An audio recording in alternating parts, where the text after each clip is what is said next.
There are 4 programs in this series, and you have also on your tables these one-pagers, and it has KQED at the top. And I think I put like 3 per table. I have extras up here if anybody else wants any, but I didn't think that everybody would be interested. And so this one-pager tells you a little bit about the program. The 4 episodes are Power and the People, looking at governance in China. Women and the Country is episode 2. Episode 3 is Shifting Nature, looking at environmental concerns in China. And then episode 4 is Freedom and Justice, looking at political and religious freedom.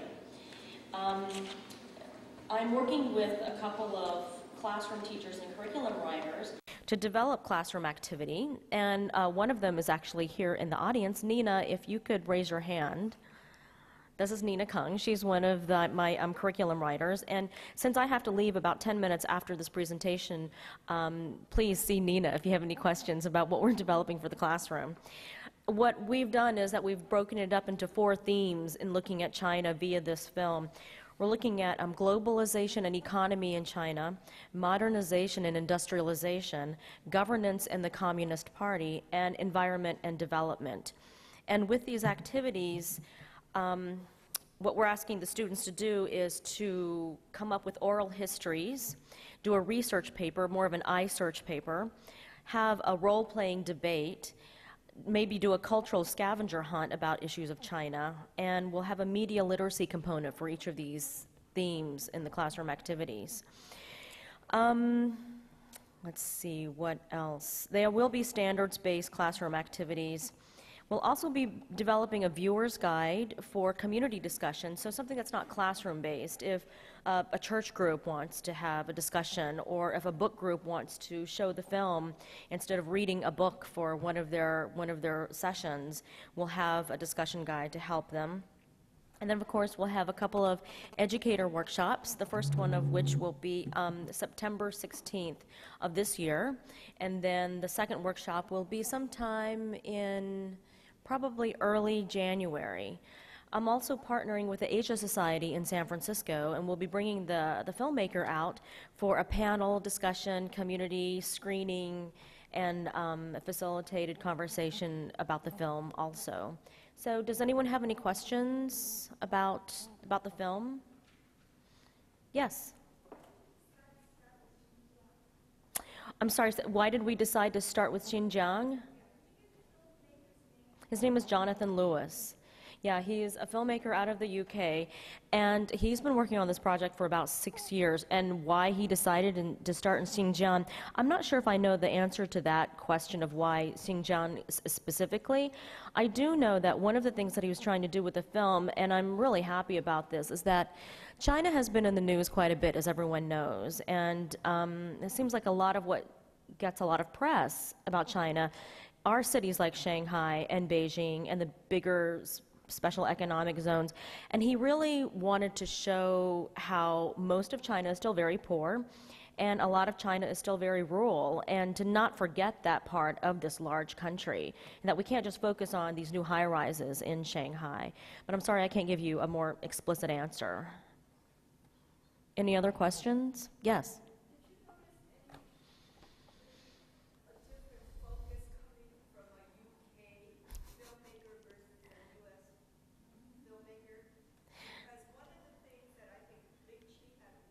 Yes. Very sensitive to yes. is promoting some of the xenophobia Right. by focusing, calling it communist China, focusing on the communist loyalty of, these are aspects that I worry about coming up with our U.S. viewers. Right, right. Did everyone hear that? The question was, why, looking at the U.S. versus the U.K. perspective and making this film, and how this film might highlight some xenophobia that we were talking about earlier. You're absolutely right. I mean, it is coming from a very specific point of view, and as all of us know, when you view a documentary film, a lot of documentaries have a very specific perspective, and so that's one of the reasons why we're working so hard on these classroom activities, and for me to encourage you to look at this film as a springboard and not as a primer into what China is, but to use it to complement your classroom activities and to use the classroom activities that we're going to develop to hopefully give context to a lot of what's in the film. And we're working with the fact that the film will be broadcast on PBS in January, and so we're looking at what can we do to make the experience in the classroom and the community as rich as possible. And you're absolutely right. I mean, it can possibly perpetuate some of the very issues that we've been talking about, but we're hoping that people will use this as a jumping off point to address some of those issues. And I'd love to talk to you more afterwards as well. Did you have a question at the mic back there? No, you're just standing. Okay, any other questions? Yes. In the back of the room. I'll go to the back of the room after I finish here. I have a couple of these left, but yeah, so just a couple more. Here and then here. Yeah, we need to use the microphone so people can hear you.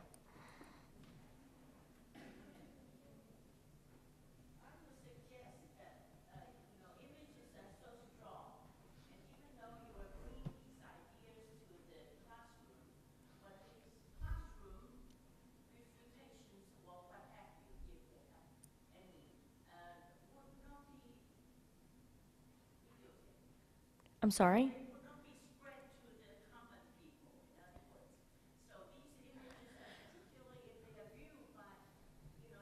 To be shown by WETA, which I think all people who are so-called unbiased watch WETA, and they would think that these are very unbiased, whereas, they would not get a chance to see what the students react in class. Thank you. Yes. You're right. The classroom activities will just be in the classrooms, and the larger community in the larger country will see this film as well. And as everything that you see on PBS, you know that you have to sort of take it as based on your experience and that this is just one program. And we're encouraging people to use it as a text or to use it as one source and one point of view about China. And of course, it's not the end all, because there's so much else in the media. There's so much else. There was just something on the Discovery Channel. There was a 4-part series about China on the Discovery Channel. I don't know if anyone saw it. It's called China Rising. So there's a lot out there about China right now. Well, this is a very small part. I mean, this is a 4-hour film, and you just saw 10 minutes of a 4-hour film. So Xinjiang was 5 minutes out of 4 hours. So I would encourage you to watch the rest of the film and put it all in context. And one of the things, actually, I want to mention that we're doing with the classroom activities is that even though one of the programs is about women in China, we made it a point that in the themes that we wouldn't be pulling women out, but we would integrate women in all the different units and all the different themes to try to actually make it a point that women are involved in all levels of the new China. Any other questions? Oh, yes, here.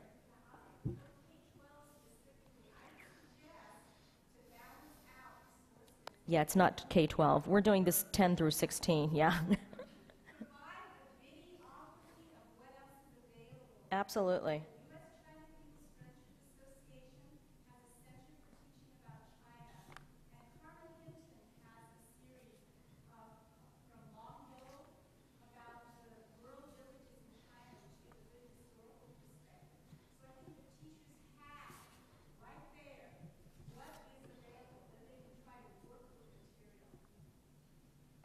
Yes.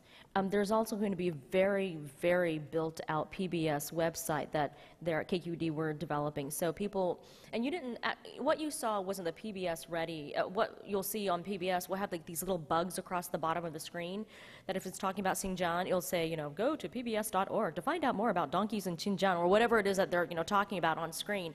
So there'll be like a companion website that will help people that will go to as well. Any other questions about the film? Again, I'll be in the back of the room, and then Nina, I think, will be here the rest of the day, and she's working on the classroom activity. So you can ask her about some of the classroom activities we're developing, but call me or email me if you want to know about the community activities. Thank you for your time.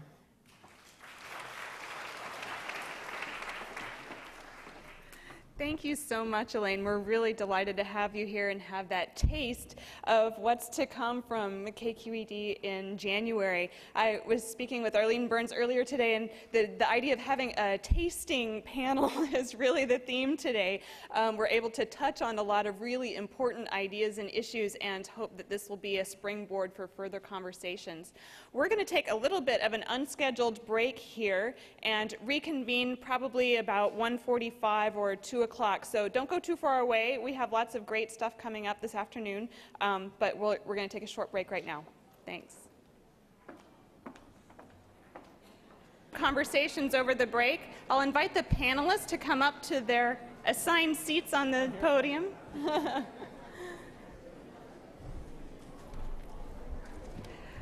As you're getting organized, if you have a postcard for Elaine, if you would like more information about the KQED documentary, Elaine is standing right here, and she'd be happy to take it home with her, so to save you the effort of mailing it in.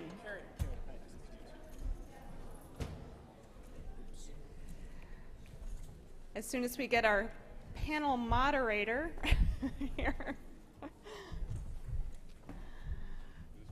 we'll get started here in just a moment. I want to take the opportunity to thank our sponsors once again. We have really appreciated the support of the Committee of 100, the Chinese American International School, and the Education Council of the General Consulate of the People's Republic of China in San Francisco. They've been really terrific. And here in-house, we appreciate International and Area Studies and the Institute of East Asian Studies for their support. Jillian, have you seen Tom? I'm sorry to say I shouldn't have gotten your attention before our esteemed panel moderator and the director of the Berkeley China Initiative comes back to the podium.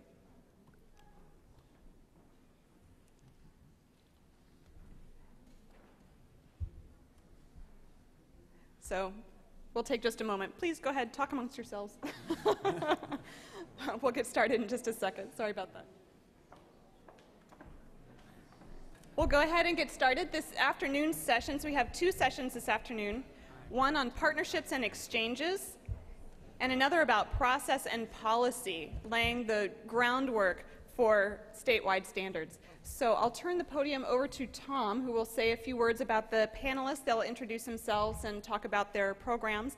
If you have questions, I'm anticipating we'll have some time for questions at the end. I ask you please to use the microphone at the side of the room. We're having this webcast, and that's the only way that that's going to come through on the webcast is if people use the microphone. So I appreciate your patience with that. Thanks. Well, thank you very much, Camille, and I'd like to add my welcome to everyone for attending this conference in the middle of July. Rather startling that we've had a turnout well beyond our expectations for what has, I think, proven to be so far a very interesting. Fortunately, fortunately, one of them at least is a Tiafan one. The others are made of less permanent material. And the hat, to mixing my metaphors, the hat I'm wearing and the rice bowl that I'm holding at this particular time is as the executive director of the Inter-University Program for Chinese Language Studies at Tsinghua University. Now, this is a program that was begun in 1963, and the administrative office was at Stanford from 1963 until 1997, and it was known as the Stanford Center. The teaching program was at Taida. In 1997, when the long-term executive director, Professor Lyman Van Slyke, historian, retired from IUP, he had already retired as a historian, the program moved from, the administrative office moved from Stanford to Berkeley. But we never changed we did not change the title of the program to the Berkeley Center. We just went back to the actual formal title, which is Inter-University Program, or IUP. The teaching program in 1997 moved from Taida to Tsinghua, in Beijing, which is where we are today. Now, I have left material on IUP. I gave away my sheet just now. There's a stack of them. Good, it's yellow material out on the table out there. I hope that everyone will pick it up. Let me just make a couple of comments. There's some things that are often unclear about IUP. IUP is a consortium of 14, it's run by a consortium of 14 American universities, but it is open to anyone from anywhere around the world who has at least second year or intermediate level Chinese. We are now in such demand. We have a capacity of 50. We are over capacity. We have now instituted a telephone interview for people who have been admitted. So people may be admitted but not really admitted until they pass the telephone interview now. IUP, as many of you know, our model is based on very intense training, small class sizes. Every day, every student has at least one danban ke, which is just one teacher, one student for 1 hour. In addition to that, they will have 3 other classes, which may be danban ke or heban ke. And a heban ke, the most students is 3 in a room. So it is extremely intensive. Some people say IUP is too expensive, but we say on a teacher per student contact hour basis, it is way too cheap.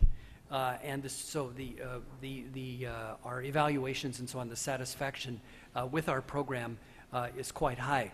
In addition, so I would encourage all of you to encourage your students to consider applying to IUP. There's a website which you can look at. In addition, we have a senior scholar program and a professional program. So it's not just open to people who are enrolled in schools at the present time, but for retraining for teachers. We've had some people in the last few years who are high school teachers and college teachers who come to IUP for the summer or for a semester or for an academic year. We have very flexible programs. We have scholarship money available for the academic year, but not for the summer. Summer has to be self-funded. So I'm happy to answer any questions that anyone might have about IUP for the rest of the day. In addition, we have a 19-minute video about IUP, which is, we don't have enough copies to distribute, but I have a piece of paper which is out on the table there, which gives you the website of the fellow who made the video, if you want to watch it. It's gives you a real feel for the life at Tsinghua and studying at IUP. Okay, so that is a word from, that's what I wanted to say about IUP. Just by way of self-introduction, I started Chinese on a dare in 1967. I'm not of missionary background. I have no disposition whatsoever. There's no particular reason I should have studied Chinese, except that I was dared to do it. This was at Oberlin College, which has a long tradition of ties with China in Ohio. Some of you who are of a certain age, in the pre-computer age, when dinosaurs still roamed the earth, may recall that the teaching method that we used when we studied characters was to use a magic slate. Does anybody here remember magic slates? Nobody remembers magic slates. Please, somebody help me here. Somebody help me. Right, and so my teacher was from Brooklyn, actually, and he had a terrible accent. Fortunately, we had an intern who, to work on our pronunciation.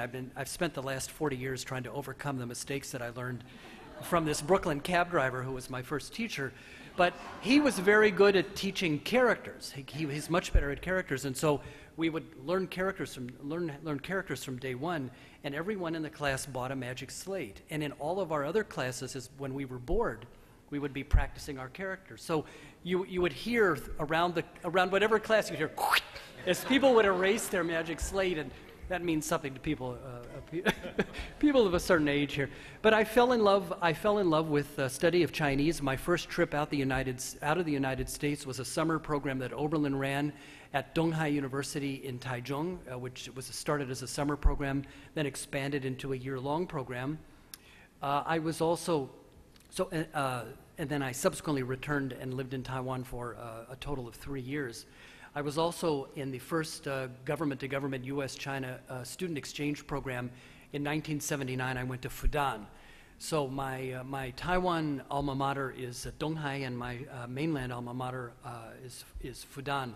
I am not a language teacher. I'm actually a sociologist, and I use Chinese as a tool in my research. I do a lot of interview-based research, but I've always loved the language for the subtlety, the nuance, and the wit. And just the minute is when I get on a plane to go to China, I'm always in a bad mood. Why am I doing this? But the minute I start speaking Chinese, I brighten up, and it's become such an integral part of me as a person, in addition to as a professional. And I think that's the passion that most of us in this room, I think, feel for learning Chinese, for speaking Chinese, for teaching Chinese, is something that we want to convey to our students. Now, that is my introduction. We have 4 people representing different experiences and programs in exchanges with China, and because the detailed introductions are in the program here, I will not go into that. We're going to change the order a little bit for technological reasons. And I'll invite Mark Opperman to begin with his presentation. Okay, thank you and good afternoon. Wow, it is a real honor and a pleasure to be here today, especially since it seems like it wasn't that long ago I was actually a student here. But today I want to introduce you to Student Planet. And Student Planet is a relatively young nonprofit organization with a web-based program for cultural and language exchange. And today we're focused on exchanges between China and the United States. I hope you can see the slides here. I guess we all have our own stories about our experience with China. I caught the China bug in 1985.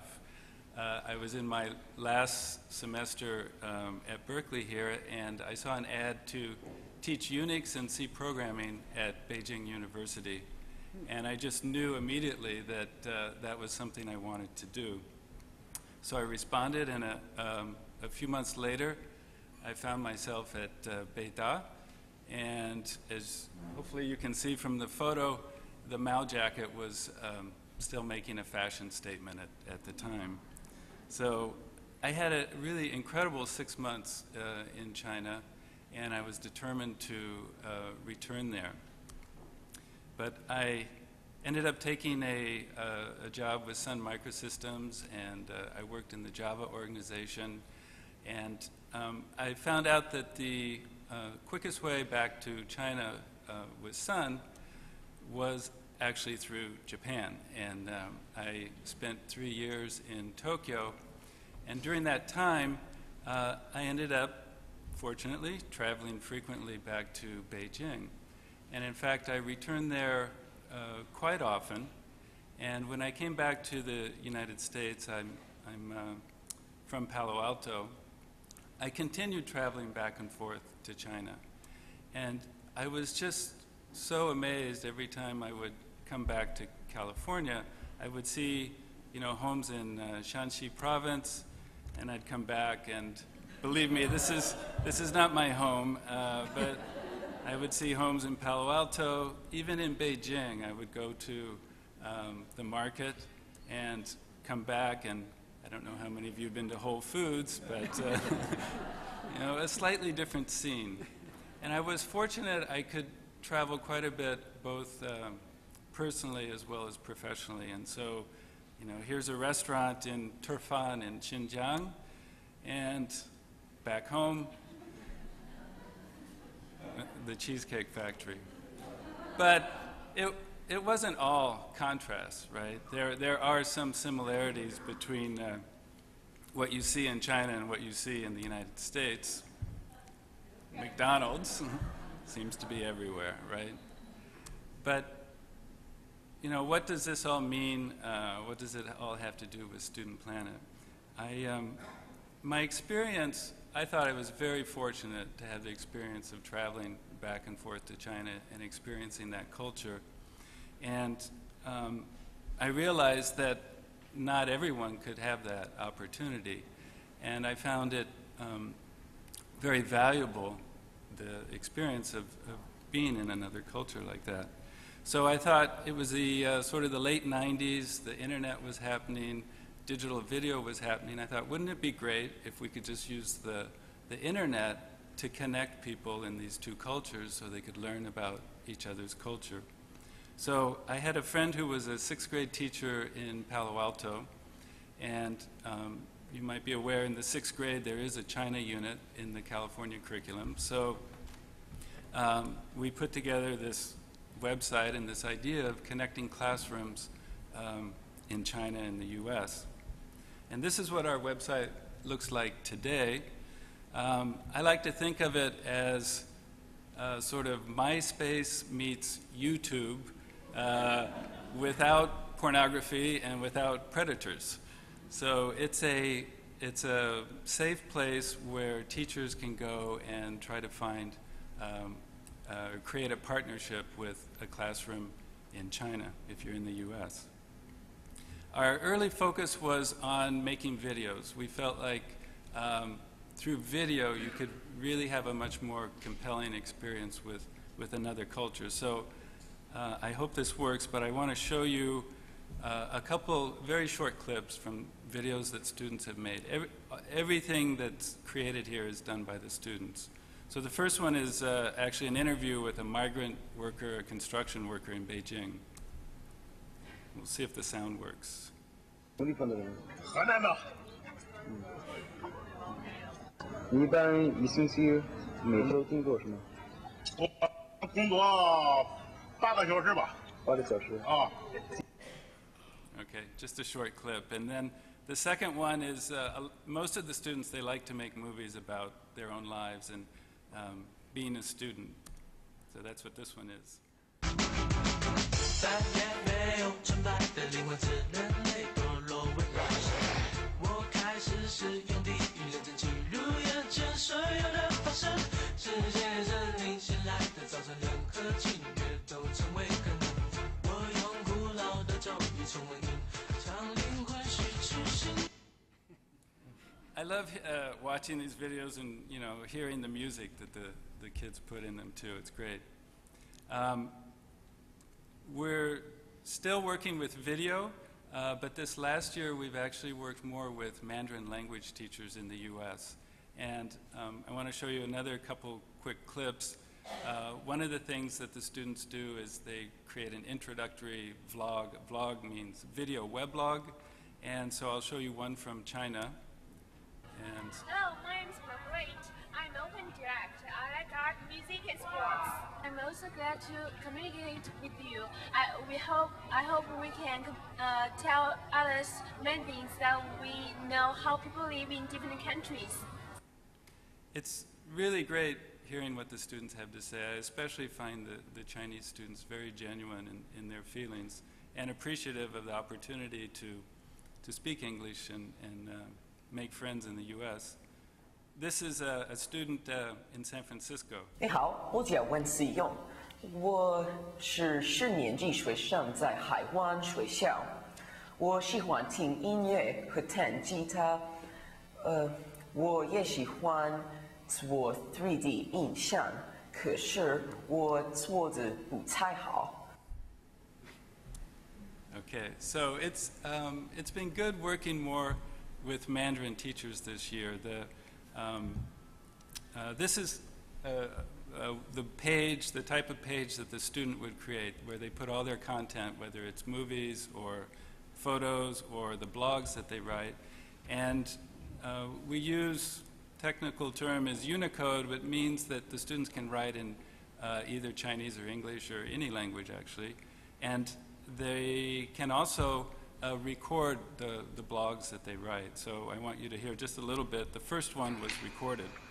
高中和初中是很不同，因为在高中里，学生有很多责任，在高中有很多不同的活。Okay. One of the things we learned early on, we started off by sort of providing the technology, especially to the schools in China, and we soon found out that's not enough. You need to have some context and some structure around what you're doing. So we developed a number of topics that the students write about that hopefully will help them express a bit about their own culture. And these are just some of the samples. We also learned that teachers wanted to know what's going on and how are the students doing. So on the website, the teachers can get a report of the students' participation. And we couldn't have done this without the help of a lot of different friends. I won't mention everyone, but one of the partners we're working with is AFS. They provide physical exchanges for high school students, and they do very little on the internet right now. So we're kind of in the process of exploring how we can be very complementary to what they're doing. In terms of the schools, we've mainly worked with schools in the Bay Area and one school in Wisconsin so far. And in China, we're working with schools all in Beijing for the moment, in or near Beijing. In China, they're all English language classes who participate. And here's my plug. We would like to have more teachers participating. So if any of you are interested, please contact me or talk to me after the panel today. And this is a website where I put up some more information. We're in the middle of revamping parts of our website, so you can't actually sign up today, but if you go to this page, there's a form there. You can send me your name and email and such, and we'll let you know when it's ready for next year. Thank you.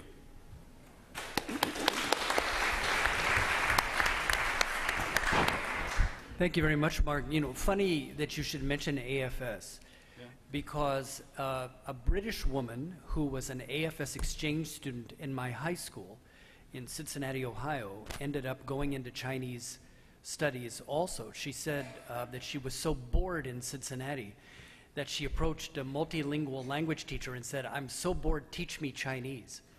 And he did, and she's a well-known journalist. She's a well-known journalist, and I had dinner with her in London 3 weeks ago. But the point of mentioning this is not only the AFS plug, she has just begun a chat room, a bilingual Chinese-English chat room called ChinaDialogue.net. If you want to log on, ChinaDialogue.net, and you're looking for teachers, they're looking for translators, and I think they pay. The theme that they're stressing is environmental issues. So that is something that, of course, is of great interest to many of us. Her name is Isabel Hilton, but it's called China. The website is one word: ChinaDialogue.net. Dialogue, D-I-A-L-O-U-G-O-G-U-E. I'm making it worse. .net. But anyway, there's the AFS connection too. So great. Okay, well, our next we'll hear from Peter Kovas from Crystal Springs Upland Schools. Peter. Thank you. It's an honor to be here today. Thank you to all of you for coming in the middle of July. I'm here representing a guy named William Kwong, who for the past 17 years has been running exchange programs from different schools, mostly out of Crystal Springs Upland School in Hillsboro, 30 miles south of here. He's been running exchange programs to China for the past 17 years from that school. So I'll give you a little bit of background and information about our program and what it is that we do. For the past 7 years, I've been involved with the program, and it usually involves anywhere from 3 weeks to a month of education exchange, where students from the Bay Area go over to China to a variety of different venues and study Chinese language, Chinese culture, as well as increasingly in the past few years run Western-style language classes, and because it's often summertime for Chinese students when we get there, Western-style activities. Mostly for the past 8 years, our primary sister school over there has been the Shanghai Children's Palace. Anybody familiar with the Children's Palaces in China? Some of you. Well, very briefly, the Children's Palaces are divisions of the China Welfare Institute, which is, if you imagine schools in the States with all of the, what we consider extracurricular stuff broken off from your school day, so that, say, you have your academic classes in the morning, and then in the afternoons you have your sports and your painting and your music and so forth. So it's primarily through that division of the Shanghai, the Children's Palace in Shanghai, that we are affiliated. In addition to Shanghai, over the years we've been to, almost every province in China. We have done exchange programs with Beijing Normal University, in Hong Kong, in Xi'an, in Kunming, but we also go farther afield to places like Wuxi, Tianjin, Kunming, I said Kunming, Xiamen, and then even further afield to places like Butoshan, Lijiang, Delhi, Jiangyin, Guiyang. We've done bike rides for weeks at a time. We went through Shanxi province a few years ago. So what's the purpose of all this? It somewhat sounds like tourism, and it somewhat sounds like exchange, and it's kind of both. There's no mission statement per se, but what we want to accomplish is we want our students to know China as it is, and in as much as it's possible for Americans, many of whom are not Chinese American, to know China with a culturally sensitive lens. So homestays, as a result, are the bedrock of our program. As well as the exchange. Sightseeing and certainly shopping come a close second. Insofar as the exchange goes, we have had well over 50% of our student body in the past 17 years, which adds up to about 500 or 600 kids have gone to China through this program, and about 30 or 40 teachers from a variety of different schools, though mostly from Crystal Springs. Let's see here. In terms of educational exchange when the kids are over there, in addition to visiting schools and doing homestays, the kids study history, architecture, cultural education continues with guides. My curriculum, I teach Asian history and anthropology to ninth graders, and so all the kids have what we hope is a fairly firm grounding in Chinese history and, in fact, in what they're seeing. And all the students have to participate in quick chats where they give little speeches. So, for example, when we're in Beijing, a couple students have to talk about Beijing and the Olympics. When we went and worked in Wolong. Anybody read National Geographic in here? Anybody see the cover article for this month's National Geographic? It's a panda. It's a panda from Wolong in Sichuan province, and we were just there with the students. So when we were there, one student group had to do a 5-minute presentation on conservation in China. Another student group had to do a 5-minute presentation on the history of that particular national park, and so forth. There are etiquette committees and there are diplomacy committees, and so all the kids, in other words, are very much involved in representing not only our school but also our country. Let's see. Some of their background, the students themselves, about 30% of our student body is Asian American, and the vast majority of those are Chinese American, with increasing numbers of native Northern Chinese. A few years ago, it was mostly Southern Chinese and Taiwanese. The school has to pay a lot of attention to that demographic. We're a small private school. And we need to keep the Chinese community very much involved in what we're doing, and we also feel that it not only increases our status, I guess, because we're the only school in the area that does Chinese history and other East Asian history for the entire 9th grade year. So it's a significant draw for parents. The more kids that go, the better our relationship becomes. For example, the Chinese government just last year, in declaring Shanghai and San Francisco sister cities, are you all aware of that? Crystal Springs and this educational exchange program was declared one of the organizations that facilitate that sisterhood by the Chinese government. So we've come a long way in the past 17 years in terms of making connections And that's one of the things that I'm here to do today, is to encourage any of you whose schools might be interested in sending school groups over to China to get in touch with myself or with Bill Kwong at Crystal Springs, and I'll be around after this to help that if anybody has any desire to get a school group going over to China. And also to ask any other questions. This program is open to all students and not just Crystal Springs students, and of course to all teachers, because sometimes Crystal teachers don't want to be chaperones over the summer. So what have the effects been? Well, large numbers of our kids go ahead and learn Chinese, and we haven't had a Chinese language program at Crystal up until right now. We've just hired a Mandarin instructor, and we'll be doing introductory classes in Chinese starting this year. But large numbers of our kids have gone on to universities like Brown, Harvard, Stanford, Cornell, MIT even, and studied Chinese there on their own, having been inspired by our trip. We have kids majoring in Chinese history at Princeton. We have large numbers of kids who go to China because once you go once, it's no longer so scary. And as for myself personally, the first time I ever went to China was with this program. And before I went, I thought, oh, well, I don't speak any Chinese, and how am I going to get over there? And I love traveling, but I thought it just seemed so difficult it seemed so foreign. And now I can go all the time after having been with Bill's program. This is just completed my third time leading a group over there. We have other schools that run programs full-time every summer now, Head Royce being principal among them, which is right near here, if anybody's familiar with Head Royce. Let's see, what else can I tell you? Right now, there's a Castellea group. Castellea is from Palo Alto. The California Youth Symphony is over there as part of our exchange program. We have a few students, musicians, who are involved with them. And also, over the past 6 years that I've been at CSUS, we've hosted 3 delegations from Shanghai who have come over to the States and gone through a similar program to what we offer for our students, where the Chinese kids will do homestays and they'll do tourism around the state. And yeah, that's a lot of information. I certainly have a lot more for questions, but I'll pass on the torch to my colleagues here. Thank you very much, Peter. Now I have a perspective from Kerry Clegg of the California School Board Association.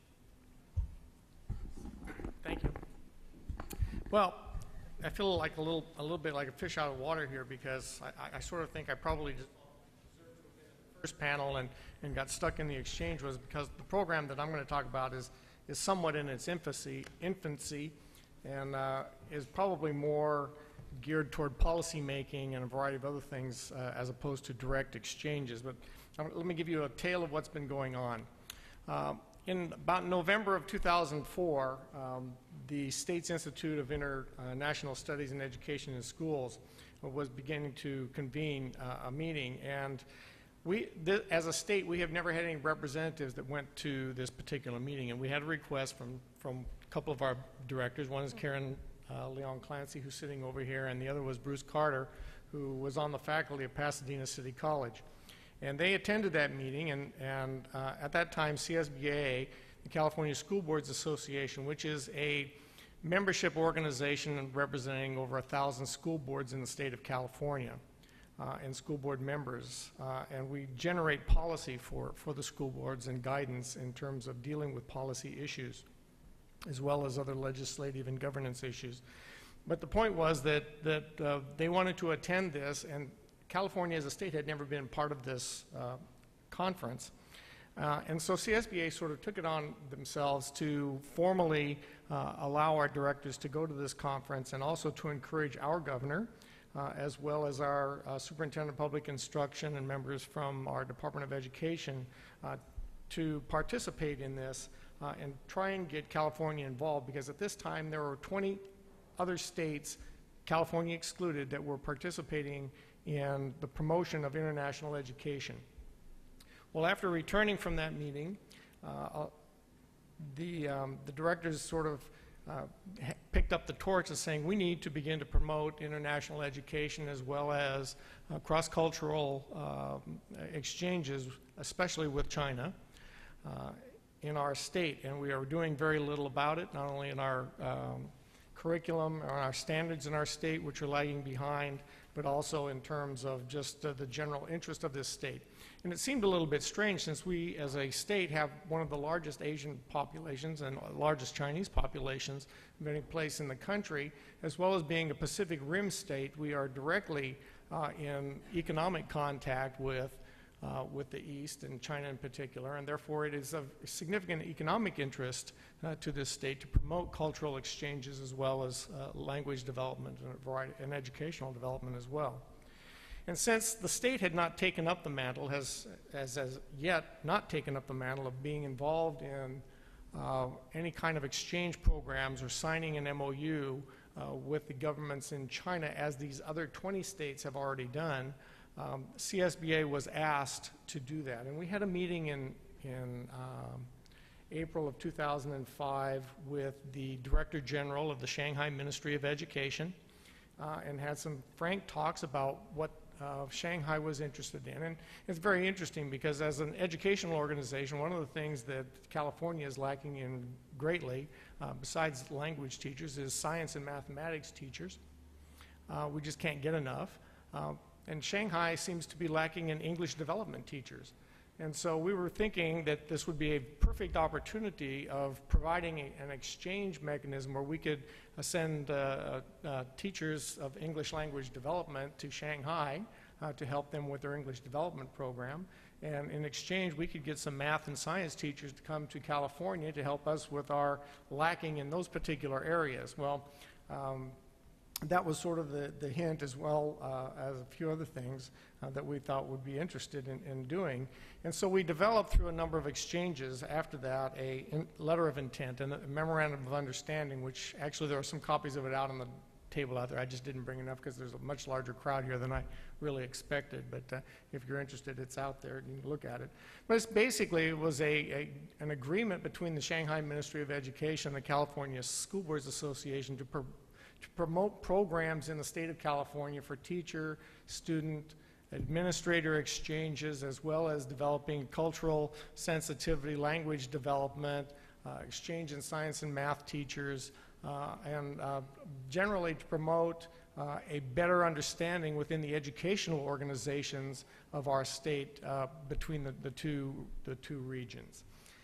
As a result of that, development of that memo, myself and the Vice President of CSBA, along with the Vice President of Pasadena City College, which as an organization has a large Chinese American population, and also had one of their professors who was on sabbatical in China, sort of served as our translator and go-between, Dr. Jenny Kwan, who was very instrumental in some of the subsequent developments of this.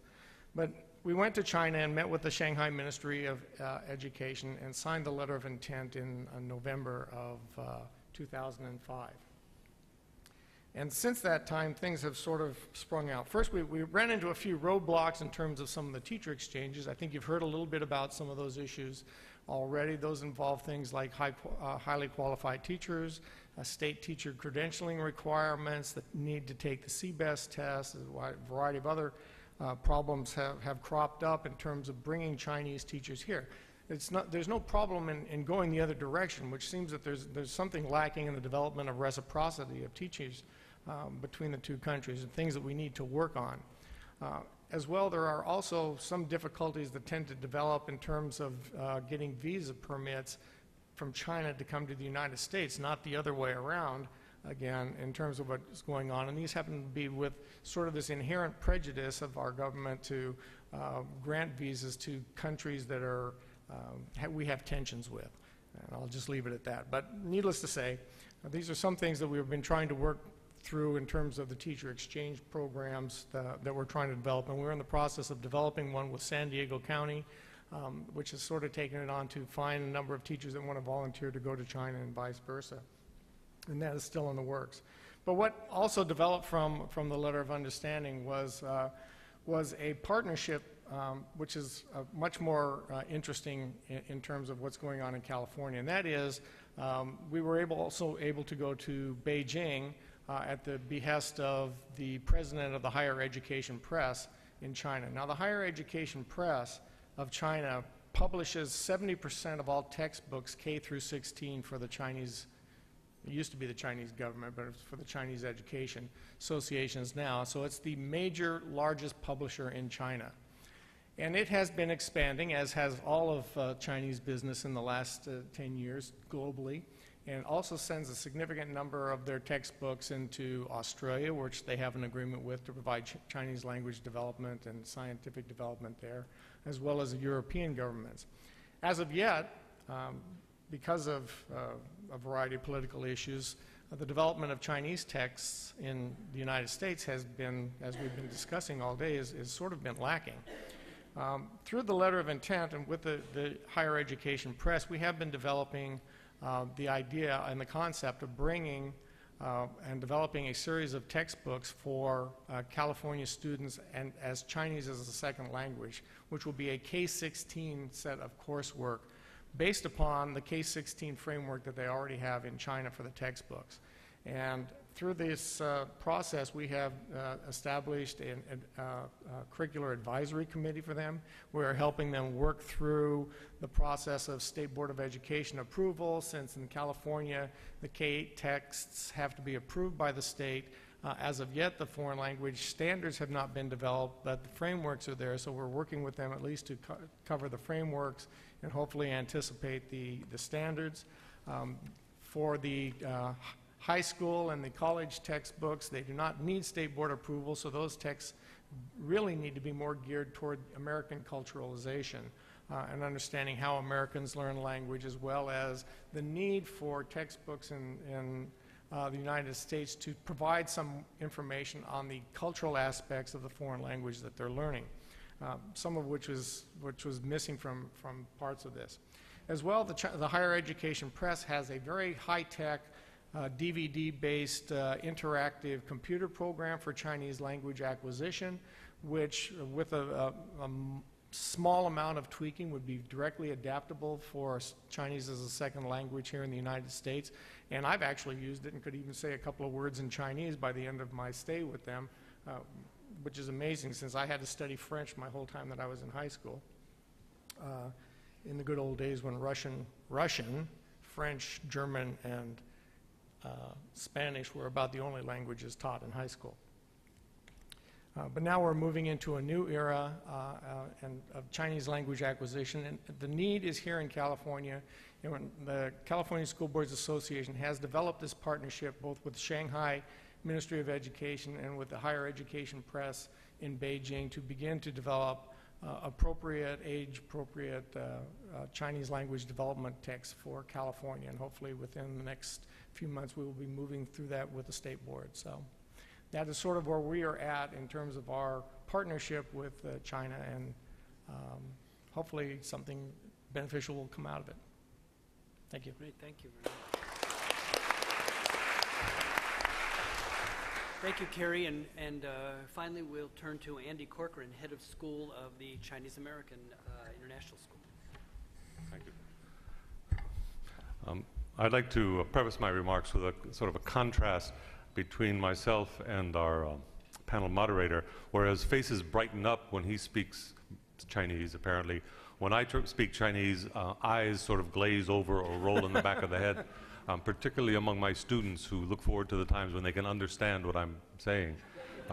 Having started to learn Chinese well into my 50s, I consider myself a poster child for you should start this young, and the younger, the better. I would like to spend a few minutes talking, obviously, about partnerships and exchanges and the role that that CASE plays, or the way that we look at these areas.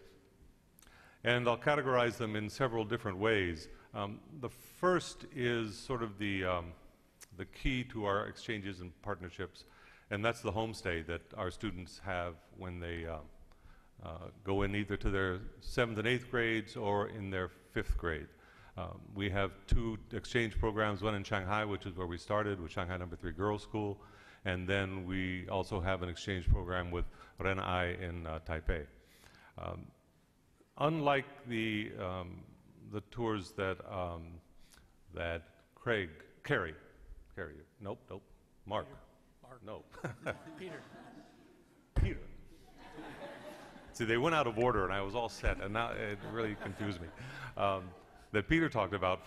For us, one could argue that the homestay, particularly in the middle school, is sort of a final exam. The students have been studying Chinese language and culture for upwards of 9 or 10 years, and we want to evaluate whether they are sort of ready to go out and whether we have accomplished what we have set out to do. And I'll talk in a few minutes about how that occurs, how we try to evaluate whether that in fact does happen. But that's sort of the flagship of our exchange and partnership program. Then we have study tours which take place in the summer. And we have students right now, they've just left Kunming, and they'll be coming back. I think they're in Shanghai today, and they'll be back home tomorrow. And that program was actually originally started in cooperation with Bill Kwong from Crystal Springs, and we were very pleased to have an opportunity to work with him. And we found out about it because one of our students went on one of his summer programs, was very enthused about it. Then we linked up with Bill, and we worked together to develop a program as well. And we'd also incorporated the idea of teaching English, which is an important thing for our students, this idea of sort of giving back to the broader community and becoming more integrated into the community that they are visiting. We do have students go participate in those exchanges or those study tours below the 5th grade, but in those situations the parents have to go. And we set up apartments with the schools that our students attend, and we have programs both for the parents and for the students. And that seems to be something that makes it sort of a family affair. And this year the parents actually assisted in the teaching of the classes in the schools. So it was a very rich experience. We also have teacher exchanges, and I think this is an important aspect of improving the relationships and improving the contacts and the communication between the schools between ourselves and the schools that we work with.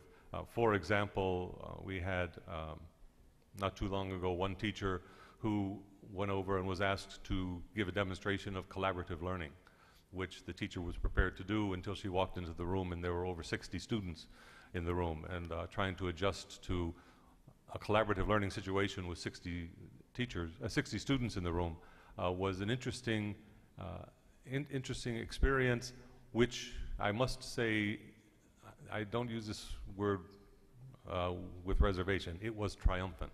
And the reason we know that is because it was at affiliated with a teaching university, and it was a classroom that looked a little bit like the Super Bowl with cameras in the ceilings and on the side so they could evaluate teachers. There was a glass panel, sort of like Law and Order, where you sit behind it and they can't see you, and all the other teachers were sitting behind it to evaluate what she was doing. And it was very, very well done and very well received, and we still have the tape of that. But this idea of having an exchange between teachers, we think, is extremely important.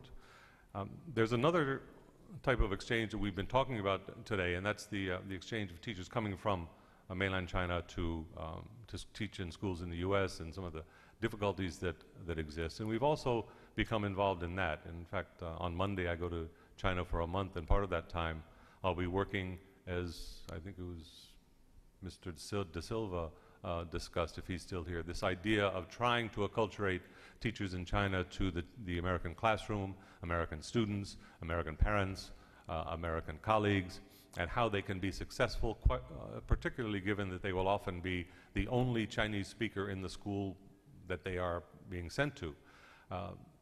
There was a group that came from Hanban last year, 30 teachers, that could have been offered a renewed contract by the schools that they were with, and only 3 were offered new contracts, and that was disconcerting to to Hanban, and I think it's very unfortunate from our point of view, because I don't believe it's a reflection on the quality of the teacher. I think it's a reflection on the quality of their preparation to be in the American classroom, and we've got to find ways to take advantage of that resource. And we need to make sure that we commit ourselves to that and take advantage of what Hanban and the groups in the U.S. are trying to do in order to bring more teachers here during this sort of interregnum between now and the time we have our own pool of teachers that are prepared here in the U.S. as is beginning now, but it must grow very quickly. Then there's I think another level of partnership that perhaps as an independent school like Crystal Springs is important to us, since we don't have a state, I was going to say state bureaucracy, we don't have a state board or a state, whatever it is, to do these things for us.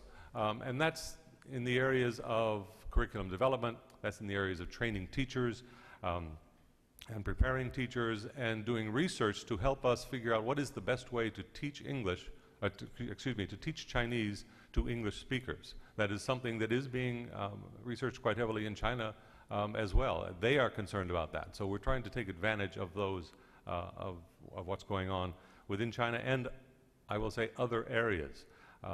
I've been to Singapore several occasions to meet with the Ministry of Education and discuss with them their mother tongue program for Chinese, which in many ways is quite similar to what we are trying to do as an immersion program in the United States, to make sure that students who do not have too much opportunity to speak Chinese at home, and 80% of our students have no Chinese spoken at home, so we have to provide everything sort of within the school. What are they doing, and what concerns do they have? And we were very fortunate in reading a major report from the Ministry of Education that identified areas almost identical to the ones that we identified, and pointed us in a direction towards not the Ministry of Education, the Department of Education in Shanghai, for a new program with regards to the teaching of Chinese literacy, which is a major concern for us. How do we make sure that the students are have a reading level in Chinese that allows them to read books that are at their cognitive level and not not several grades below, so that it maintains their interest. And this idea of reading is not reading in English. This idea of reading is reading for interest. And I think that that's been something that's been very successful for us, this idea of building partnerships that go beyond what happens just on the school campus or between schools. One of the major questions that often comes up is, I want to go back now to this idea of homestays and study tours, particularly homestays. I think for most of us, when we think about exchanges and partnerships, that's what we're talking about. How does it impact the students directly? And how do you measure the success of the homestays that you have, so it doesn't become sort of just a tour, which is, there's validity to a tour, but for our purposes, that would not work. And there are several things that we want to accomplish. One is we want to test the students' ability to communicate in the language. We want to test their sort of cultural sensitivity or their cultural adaptation to make sure that they understand, they can function effectively within the context of Chinese culture. And then the attitudes that they bring back with them, or that they take with them when they go.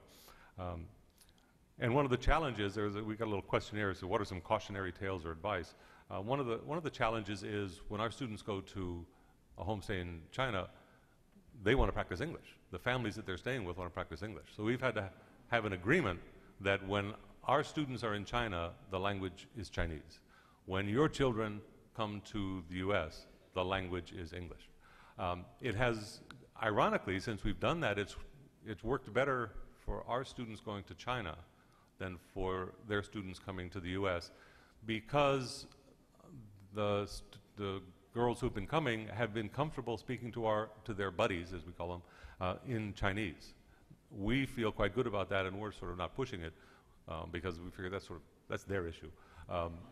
But we are trying to be very strict about making sure that our students are speaking Chinese when they are in China, and also making sure that they're not spending too much time learning Shanghaiese, which a lot of our students sort of like to do.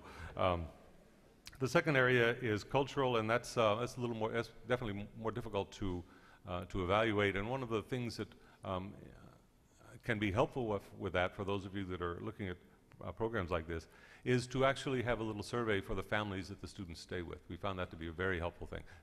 Were the students respectful? Did they know how to function in the family and so on? And you get some quite good insights from the families in that way. And we also meet with the families after it's over. And then the attitudes, that's really kind of difficult. And one of the key areas is, do they want to go back? And almost invariably, they want to go back. They being our students, wanting to go back.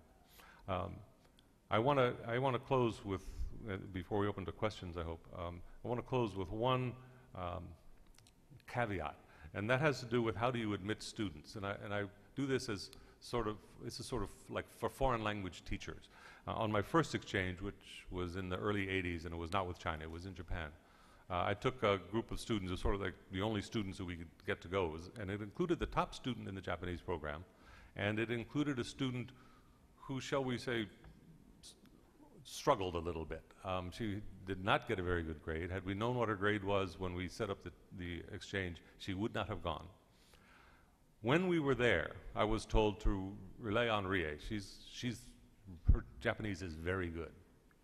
So the first time I needed something interpreted, I took her up to the front of the line, and the thing was, how long will we have to wait in line? Took her up to the front and said, now ask him how long we have to wait in line. So she bent over and she said very slowly, how long will we have to wait? The other student, so I didn't use her too much after that. The other student, Jill, was jabbering away with everyone. And she was communicating. And the difference between the two was this top student was afraid of making a mistake. This bottom student was intent on communicating. And there was a big difference between the two. And that has really colored the way that I feel students should be selected for language-based exchange programs. It is not a question of excellence, it's a question of communication. And not just linguistic communication, but communication, or language communication in many ways. I felt that I just really wanted to share that little story with you from the dark ages when we were using the papers. And again, thank you very much for allowing me to come and speak with you this afternoon. Well, we've had a set of very interesting presentations. Before I open it up to Q&A, I wonder if anyone on the panel wants to respond to anyone else or any of the issues that have been raised. No? Okay. Let me ask one question. Most of the exchange programs are in Beijing and Shanghai. Peter, you mentioned about Guiyang and Kunming and going out to some other exotic places. But do any of you have cautionary tales or experience, or anyone in the audience, with places really off the beaten track for extended programs, either student programs or teaching programs or homestay programs? Does anybody, either on the panel or how you set those up, and the special type of problems that the students run into being in Guiyang or Turfan, something like that? My sort of only brief and immediate thought about that is that sometimes as educators and as people who love traveling, we get a little too ambitious for the kids. And so a very brief anecdote about a group of students from a school that has worked very closely with ours, but it was not a Crystal Springs group. We're in a village about an 8-hour drive outside of Beijing, somewhere out in right near or in Inner Mongolia. I'm not exactly sure where. And apparently it was just too much for the kids. Just too much. And so sometimes we have to pull ourselves back when we get very excited about new ideas, because sometimes the more remote the place in China, the more excited they are to have an American group coming. For example, the primary school in Jiangyin, when we showed up a couple weeks ago, had a sheaf of papers for us, wanting us to fill out all sorts of information and documentation, declaring our school a sister school with this school. And we couldn't explain very well that in the States, anything that is written is legally binding. and that we didn't have, not being the head of school, we didn't have the authority to make any legally binding agreements. And so sometimes we have to step back and be a bit more careful when we're trying to get further and further afield. Yeah, the enthusiasm. Yeah. Any other? Okay, why don't we open it up to Q&A or share, anyone else has other experiences that they want to share on some of these topics of exchanges? Yes, Professor Chen. Would want to go to the mic? Yes, please.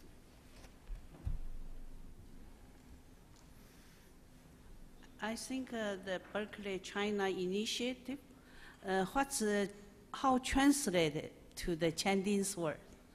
是Berkeley 中国. Well, we've had trouble with that.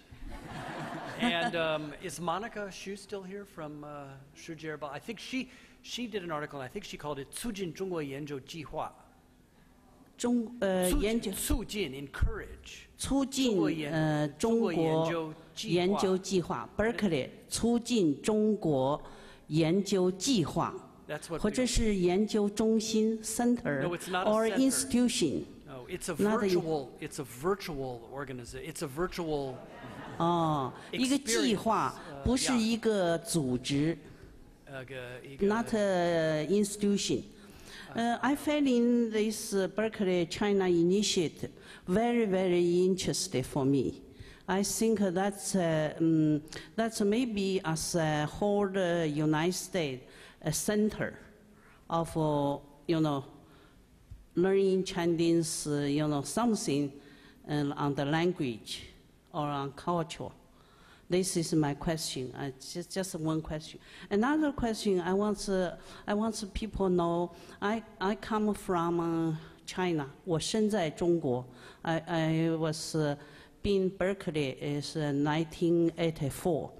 When I watch all the faculty in Berkeley, they are very interested Chinese culture and the Chinese words. So always in our department, like natural history museum or natural resource college, the faculty always give the money to who have a bilingual. That's I once just told to you, because I brought about 30 professors from Berkeley to China, visited China. We have during Chancellor Tian that time, I'm as a coordinator with Berkeley and Beijing University and the Chinese Academy of Science. So I like bring this to our education department on Sacramento or on Congress. Thank you for your support. Related to Peter's statement, we have almost every week there are delegations from Chinese universities or academies. Actually, this afternoon there's a reception from a group from the Chinese Academy of Sciences that's here, and many of them want to establish exchanges. And we are very non-committal about doing that. We are happy to welcome their visiting scholars and happy to send people over to do research or teach, but we are not willing. So bilingual, of course, helps a lot. What I have found in my work at Tsinghua with IUP is that Tsinghua, and related to the question of the number of students studying in China that was raised before, is Tsinghua wants to be a 世界一流的大学. This is Tsinghua and Beida in particular, this world-class university. And they don't want students from abroad just going to study Chinese. They want students to go to Tsinghua to study engineering or to study physics or to study a substantive topic because they are 世界一流, not just to study Chinese. And they're increasingly offering courses in English to attract foreign students into these programs. The other,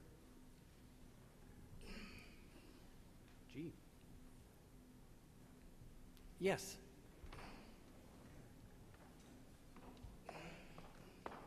Hello, everybody. My name is Sherilyn, and I come from East Bay Diablo Valley College. And we have a sister campus at Shandong Jinan University. And we try to hire the teachers come here to teach our courses. Just like all the gentlemen said, you know, we have so many problems there. Is any way can make that works for us? You know, when we exchange the teachers, we'll not have so much problems, and you know, then the program cannot go in smoothly.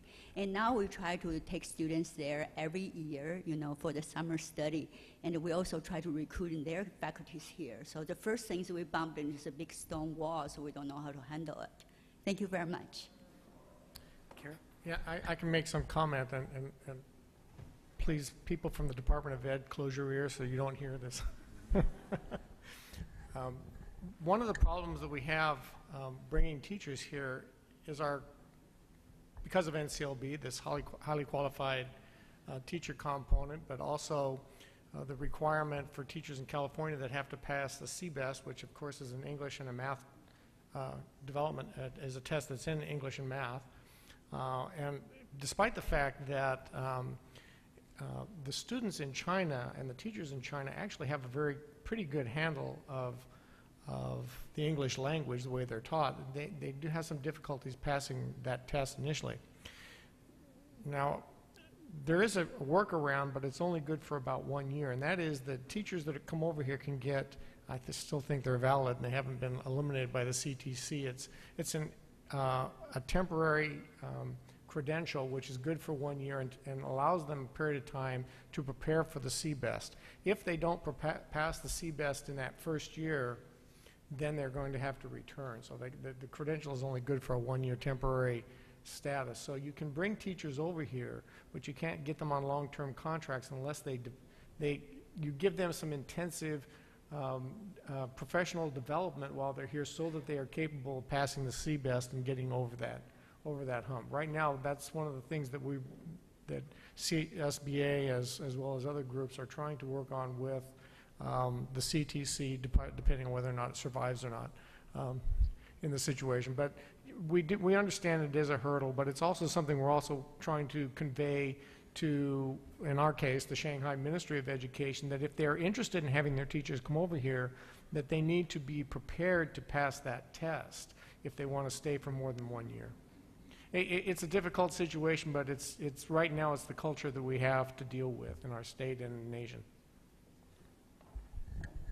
Can I make a comment? I understand what you talk about, but we are not talking about the high schoolers. Apple Valley College is community college, so we do not need a CBEST test. Right. And what we bumped into kind of a visa problems. So is there any way can solve that problem? The visa problem is, I won't make a political statement, but as soon as the regime changes in the United States, perhaps the visa. Cut that from the tape.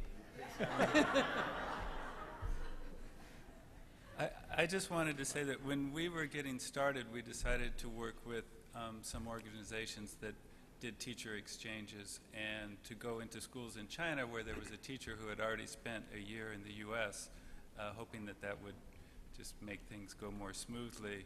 And not at the college level, but at the high school level, two of the organizations we've worked with, one I mentioned is AFS. They have a teacher exchange program, and also the National Committee on U.S.-China Relations has a teacher exchange program, and they both have very good relationships with the State Department in China, so they can facilitate the visa issue.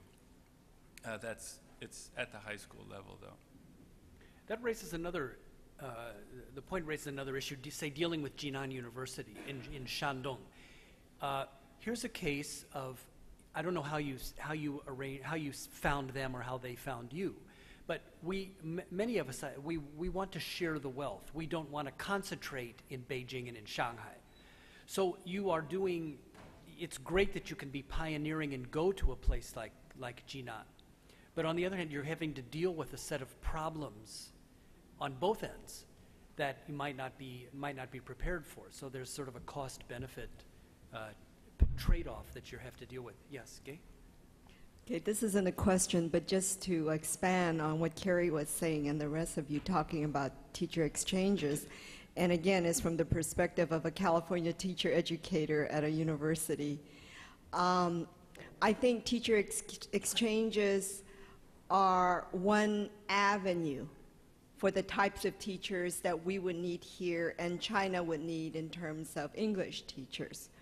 But if we are to build an infrastructure of teachers here in California and the nation that will meet the 5% of the people in the United States being bilingual Mandarin speaking by the year 2015, then we need to build that group of teachers that not only will come for 1 year of exchange, but that will be here teaching Mandarin as a career for the rest of their lives in California.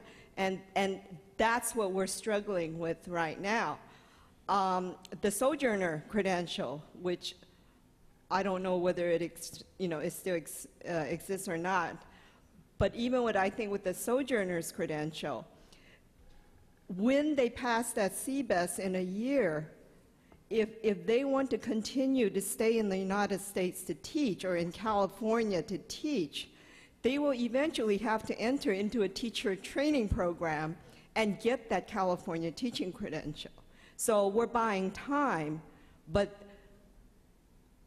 the legality of what it needs to be, what one needs to do to be a teacher in California is a lifelong commitment, for lack of a better description. Right. Yes?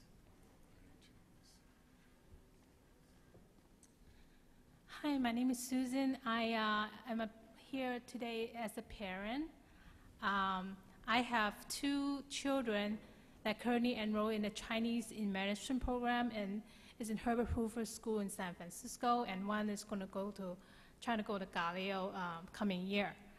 I have to say that I'm very excited here today and hear about all these immersion exchange program. And I have to say that my kid started in kindergarten and have studied Chinese the last 6-7 years. And every year in summertime, I'm looking for an exchange program. They're studying Cantonese. So all the exchange programs is in Mandarin, in Shanghai, Beijing, and I was wondering, is there any exchange program that in Hong Kong or like Canton? That would be great. And I'm great that hear all these exchange programs, and I wish that it can be communicated to the parent better. I do not have any source of information until I'm here today. And I was also looking at your website, and your website is mostly for students, for teachers, but we have very active Chinese immersion parents, and I wish that those information can be exchanged to us, and we are really interested in support your program, and I'm really want to involve and volunteer if I could, but I don't have any contact, I don't have information, I don't have a source of who to go to. That's all I want to share. Did anybody have an answer to that on Cantonese programs? Beverly. I have a little suggestion. Oh, well, she had a... I want to credit a Japanese-American mother, Florence Hongo, and she built the Japanese-American Curriculum Project, which is now the Asian-American Curriculum Project in San Mateo. She might be very supportive in our using the AACP website and building a Chinese component for the parents to check out. Well, I mean, Cantonese is not that different from Mandarin after all, okay? That's one thing. Well, for one thing, the grammar is the same. The vocabulary you have to learn, okay? I mean, just very minor grammatical patterns you have to transfer. I have written intermediate Cantonese. I think I can say that kind professionally speaking. But speaking from my point, I just came from Washington, D.C. And in our community, we have 2 Cantonese schools. And that is after school and weekend schools. You can start from there you know, as Maxine Hong Kingston says, you know, you change the society one word at a time. In this case, it's one school at a time. Thank you. Well, I've been given the sign, so we're out of time, but I want to thank the panelists for some very stimulating presentations and for the audience. Tom, I just have one sentence. The state of Washington funds their teachers to go to China. Well, when we have redeemed change. Thank you. Thank you for all your great comments, and thank the panelists and Tom. All of your questions have been a terrific lead-in, actually, to the final panel. There have been lots of questions about what's happening at the statewide level, how can parents get involved, and the final panel will address these questions. So we'll reconvene in about 10 minutes, and stay tuned.